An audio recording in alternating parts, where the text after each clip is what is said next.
말씀 앞에서 경외함으로 주께 홀로 섭니다. 성도 여러분 안녕하십니까? 9월 27일 화요일 묵상과 기도의 시간을 시작하겠습니다. 하나님의 말씀을 묵상할 때마다 하늘의 용기가 우리 가운데에 가득하게 임하기를 축복합니다. 주님께서 주시는 은총의 말씀은 사무엘하 6장 1절로부터 11절의 말씀입니다. 다윗이 이스라엘에서 뽑은 무리 3만 명을 다시 모으고 다윗이 일어나 자기와 함께 있는 모든 사람과 더불어 바알레 유다로 가서 거기서 하나님의 궤를 메어오려 하니 그 궤는 그룹들 사이에 좌정하신 만군의 여호와의 이름으로 불리는 것이라. 그들이 하나님의 궤를 새 수레에 싣고 산에 있는 아비나답의 집에서 나오는데 아비나답의 아들 우사와 아효가 그 새 수레를 모으니라. 그들이 산에 있는 아비나답의 집에서 하나님의 궤를 싣고 나올 때에 아효는 궤 앞에서 가고 다윗과 이스라엘 온 족속은 잣나무로 만든 여러 가지 악기와 수금과 비파와 소고와 양금과 제금으로 여호와 앞에서 연주하더라. 그들이 나곤의 타작마당에 이르러서는 소들이 뛰므로 우사가 손을 들어 하나님의 궤를 붙들었더니 여호와 하나님이 우사가 잘못함으로 말미암아 진노하사 그를 그곳에서 치시니 그가 거기 하나님의 궤 곁에서 죽으니라. 여호와께서 우사를 치심으로 다윗이 분하여 그곳을 베레스 우사라 부르니 그 이름이 오늘까지 이르니라. 다윗이 그날에 여호와를 두려워하여 이르되 여호와의 궤가 어찌 내게로 오리요?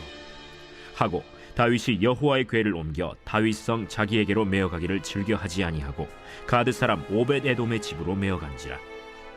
여호와의 궤가 가드 사람 오벳 에돔의 집에 석 달을 있었는데 여호와께서 오벳 에돔과 그의 온 집에 복을 주시니라. 다윗이 예루살렘을 수도로 삼고 블레셋과의 전쟁에서 승리한 후 하나님의 법궤를 가져와 예루살렘을 정치와 종교의 중심지로 삼으려 하죠. 법궤를 옮기는 중 우사가 죽는 불상사가 일어나 법궤는 오벳 에돔의 집에 머물게 됩니다.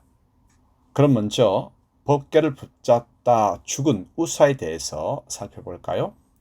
다윗은 기럇 예아림의 아비나답의 집에 20년간 있던 하나님의 법궤를 예루살렘으로 옮겨오려 합니다.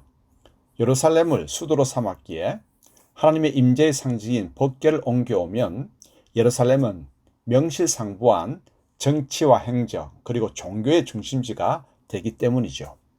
법궤를 새 수레에 싣고 여러 악기를 연주하면서 옮겼습니다. 궤가 나곤의 타작마당에 이르렀을 때 수레의 소가 띠므로 우사가 흔들리는 하나님의 궤를 붙들었습니다. 그런데 우사는 하나님의 진노를 받아 그 자리에서 죽고 말았죠. 그래서 그곳의 이름을 베레스 우사라고 불렀습니다. 우리가 볼 때 우사가 흔들리는 궤를 안전하도록 붙든 것은 잘한 일로 생각할 수 있습니다. 하지만 법궤는 수레에 실어 옮기는 것이 아니라 고앗 자손들이 어깨에 메고 옮겨야 합니다. 이스라엘이 잘해보려고 새 수레에 실었겠지만 법궤를 어깨에 메는 헌신을 감당하기보다 쉽게 해결하려는 잘못을 범하고 말았죠. 하나님의 일은 어깨에 메는 헌신을 통해 큰 열매를 맺지 쉽게 처리하려 할 때는 문제가 발생합니다. 또한 하나님의 법궤는 거룩한 성물이기에 어깨에 메어 옮길 때에도 함부로 만져서는 안 됩니다. 그런데도 우사는 하나님의 임재의 상징인 거룩한 법궤를 인간이 관리할 수 있는 대상 정도로만 여겼습니다. 그래서 궤가 흔들릴 때 붙들어 안전하게 하려다 진노를 당한 것입니다.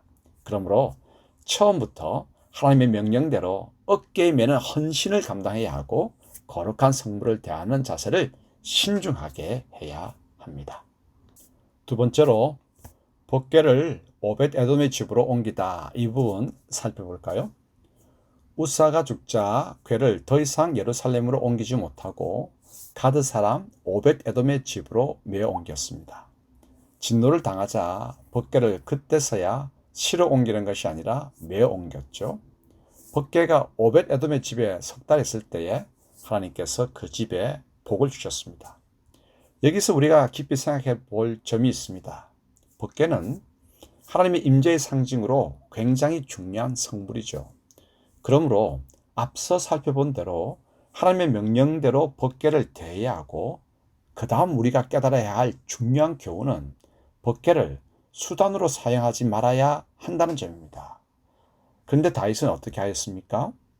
수도를 예루살렘으로 옮겼기 때문에 새로운 수도가 정치와 행정의 중심뿐만 아니라 종교의 중심지로 만들기 위해서 법궤를 옮기려 한 것입니다. 그래야 강력한 왕권을 구사할 수 있기 때문이죠. 그러나 이 정치적 셈법이 하나님을 예배하는 것보다 앞서면 되겠습니까? 그러므로 법궤를 통하여 이스라엘과 함께 하시는 하나님을 힘을 다해 예배해야지 새로이 출발하는 자신의 왕조가 복받는 수단으로 사용해서는 안 됩니다. 하나님의 임재를 은혜와 복받는 수단이 아니라 예배의 중심으로 삼아야 함을 잊지 말아야 합니다. 함께 기도하겠습니다. 하나님 아버지, 저희는 하나님을 이용하려 할 때가 참으로 많습니다.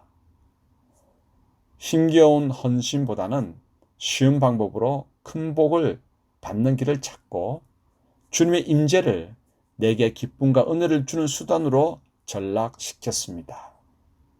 이 죄악을 용서하여 주십시오.